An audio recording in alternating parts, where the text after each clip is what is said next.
ಕೊಳ್ಳೇಗಾಲ ಶಾಸಕ ಎಆರ್ ಕೃಷ್ಣಮೂರ್ತಿಗೆ ಸಚಿವ ಸ್ಥಾನ ನೀಡುವುದಕ್ಕೆ ಆಗ್ರಹ. ಜನಪರ ಶಾಸಕ ಕೃಷ್ಣಮೂರ್ತಿಗೆ ಸಚಿವ ಸ್ಥಾನ ನೀಡಬೇಕು ಅನ್ನೋದು ಒತ್ತಾಯ ಕೇಳಿ ಬರ್ತಾ ಇದೆ. ಚಾಮರಾಜನಗರ, ಮೈಸೂರು, ಮಂಡ್ಯ ಭಾಗದಲ್ಲಿ ಭಕ್ತೋರಲ ಒತ್ತಾಯ.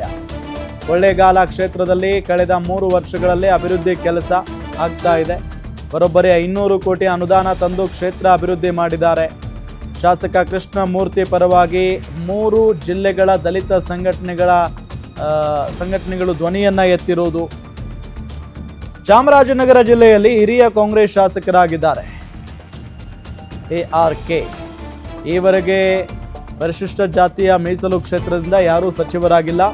ದಶಕಗಳ ಕಾಲ ರಾಜಕೀಯ ಸೇವೆ ಮಾಡ್ತಿರುವ ಶಾಸಕ ಎಆರ್ ಕೃಷ್ಣಮೂರ್ತಿ ಉಸ್ತುವಾರಿ ಸಚಿವರ ಜವಾಬ್ದಾರಿ ಪ್ರತಿ ಬಾರಿ ಹೊರಗಿನವರಿಗೆ ಹೋಗುತ್ತೆ.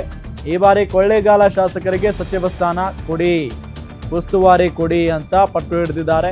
ಸಚಿವ ಸ್ಥಾನ ಸಿಕ್ಕಲ್ಲಿ ಕೇವಲ ಕೊಳ್ಳೇಗಾಲ ಅಲ್ಲ, ಇಡೀ ಜಿಲ್ಲೆಯ ಅಭಿವೃದ್ಧಿಗೆ ಒತ್ತು ನೀಡಲಾಗುತ್ತೆ.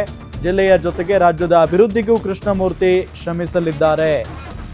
ಜನಪರ ಕಾಳಜಿ ಇರುವ ಕೃಷ್ಣಮೂರ್ತಿ ಅವರಿಗೆ ಸಚಿವ ಸ್ಥಾನ ನೀಡಬೇಕು. ಎಆರ್ ಕೃಷ್ಣಮೂರ್ತಿಗೆ ಸಚಿವ ಸ್ಥಾನ ನೀಡುವಂತೆ ಮೈಸೂರು ಭಾಗದ ದಲಿತ ಸಮುದಾಯಗಳು ಪಟ್ಟು ಹಿಡಿದಿದ್ದಾವೆ. ಸಿದ್ದರಾಮಯ್ಯ ಗುರುಗಳಾದ ರಾಚಯ್ಯನವರ ಪುತ್ರ ಕೃಷ್ಣಮೂರ್ತಿ. ಸಿದ್ದರಾಮಯ್ಯನವರನ್ನ ರಾಜಕೀಯಕ್ಕೆ ತಂದಿದ್ದೇ ರಾಚಯ್ಯ.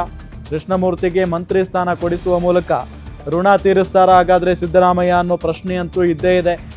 ಚಾಮರಾಜನಗರ, ಮೈಸೂರು ಭಾಗದಲ್ಲಿ ಬಲಗೈನ ಪ್ರಭಾವಿ ನಾಯಕ ಕೃಷ್ಣಮೂರ್ತಿ ಅವರು. ಹೀಗಾಗಿ ಮತ್ತಷ್ಟು ಕೆಲಸ ಮಾಡೋದಕ್ಕೆ ಕೃಷ್ಣಮೂರ್ತಿ ಮಂತ್ರಿ ಮಾಡಿ ಅಂತ ಹೇಳಿ ದಲಿತ ಸಂಘಟನೆಯವರು ಪಟ್ಟು ಹಿಡಿದಿದ್ದಾರೆ.